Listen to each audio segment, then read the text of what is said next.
Evangelho segundo Lucas, capítulo 6. Certo sábado, enquanto Jesus passava pelas lavouras de cereal, os seus discípulos começaram a colher espigas. Então, debulhando-as com as mãos, comiam os grãos. Alguns fariseus disseram: Por que vocês estão fazendo o que não é permitido no sábado?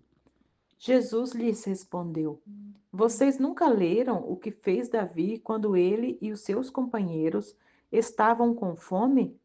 Ele entrou na casa de Deus, tomou e comeu os pães da presença, o que era permitido apenas aos sacerdotes, e os deu também aos seus companheiros. Então acrescentou: O Filho do Homem é Senhor do sábado. Em outro sábado, ele entrou na sinagoga e começou a ensinar.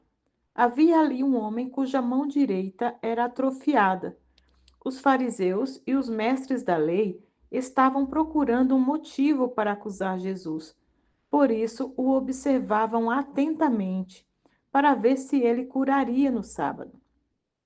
Jesus, porém, sabia o que eles estavam pensando e disse ao homem da mão atrofiada: Levante-se e venha para o meio. Ele se levantou e foi. Jesus lhes disse: Eu pergunto, o que é permitido fazer no sábado, o bem ou o mal? Salvar a vida ou matar? Então olhou para todos os que estavam à sua volta e disse ao homem: Estenda a mão.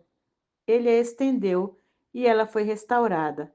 Eles, porém, ficaram furiosos e começaram a discutir entre si o que poderiam fazer contra Jesus.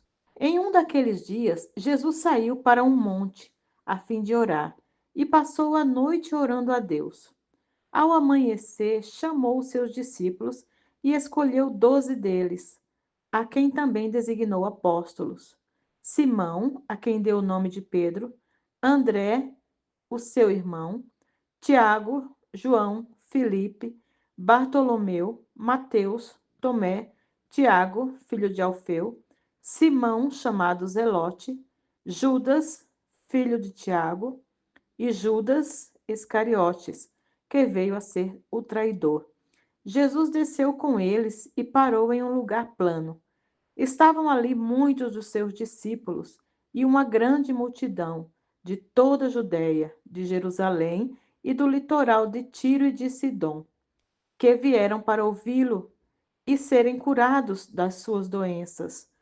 Os que eram perturbados por espíritos imundos ficaram curados, e todos procuravam tocar nele, porque dele saía poder que curava a todos. Ele olhou para os seus discípulos e disse: Bem-aventurados os pobres, pois a vocês pertence o reino de Deus. Bem-aventurados os que agora têm fome, pois serão satisfeitos. Bem-aventurados os que agora choram, pois haverão de rir. Bem-aventurados serão vocês quando os odiarem, os excluírem da companhia deles, os insultarem e tratarem com desprezo o nome de vocês, considerando-o maligno por causa do Filho do Homem. Regozijem-se nesse dia e saltem de alegria, porque grande é sua recompensa no céu, pois assim os antepassados deles trataram os profetas. Mas ai de vocês, os ricos, pois já receberam a sua consolação. Ai de vocês que agora têm fartura, porque passaram fome. Ai de vocês que agora riem, pois lamentarão e chorarão. Ai de vocês quando todos falarem bem de vocês, pois assim os antepassados deles trataram os falsos profetas. Digo, porém, a vocês que estão me ouvindo: amem os seus inimigos, façam o bem aos que te odeiam, bendigam aqueles que o maldizem, orem por aqueles que os maltratam. Se alguém bater em você em uma face, ofereça também a outra. Se alguém tirar de você a capa, não o impeça de tirar a túnica. Dê a todo aquele que lhe pede, e se alguém tirar o que pertence a você, não exija que devolva. Como desejam que as pessoas façam a vocês, assim façam a elas. Se vocês amarem aqueles que os amam, que mérito terão? Até os pecadores amam aqueles que os amam.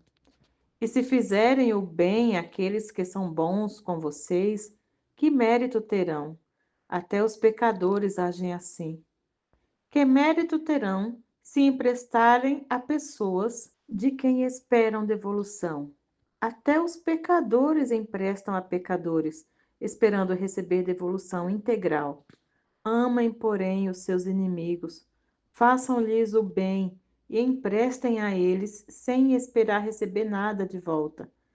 Então a recompensa que terão será grande, e vocês serão filhos do Altíssimo, porque ele é bondoso para com os ingratos e maus. Portanto, sejam misericordiosos, como é misericordioso o Pai de vocês. Não julguem e não serão julgados. Não condenem e não serão condenados. Perdoem e serão perdoados. Deem e será dado a vocês.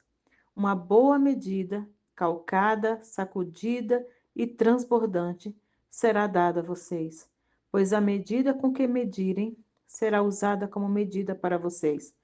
Jesus fez também a seguinte comparação: pode um cego guiar outro cego?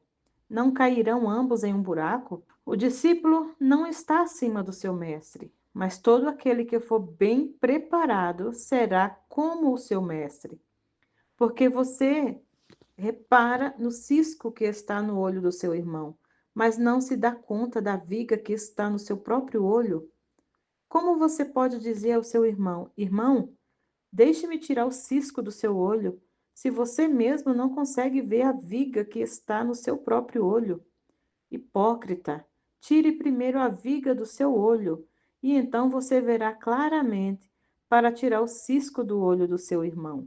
Nenhuma árvore boa dá fruto ruim, tampouco uma árvore ruim dá fruto bom. Toda árvore é reconhecida pelo fruto que dá. Ninguém colhe figos de espinheiros, nem uva de ervas daninhas. O homem bom tira boas coisas da bondade que entesoura no coração, mas o homem mau da sua maldade tira as coisas más, pois a boca fala do que está cheio o coração. Porque vocês me chamam Senhor, Senhor, e não fazem o que eu digo. Eu mostrarei a quem se compara aquele que vem a mim, ouve as minhas palavras e as pratica. É como o homem que, ao construir uma casa, cavou fundo e colocou os alicerces na rocha. Quando veio a inundação, a torrente deu conta daquela casa, mas não conseguiu abalar, porque estava bem construída. Aquele, porém, que ouve as minhas palavras e não as pratica, é como o homem que construiu uma casa sobre o chão, sem alicerces. No momento em que a torrente deu contra aquela casa, ela caiu, e a sua destruição foi completa.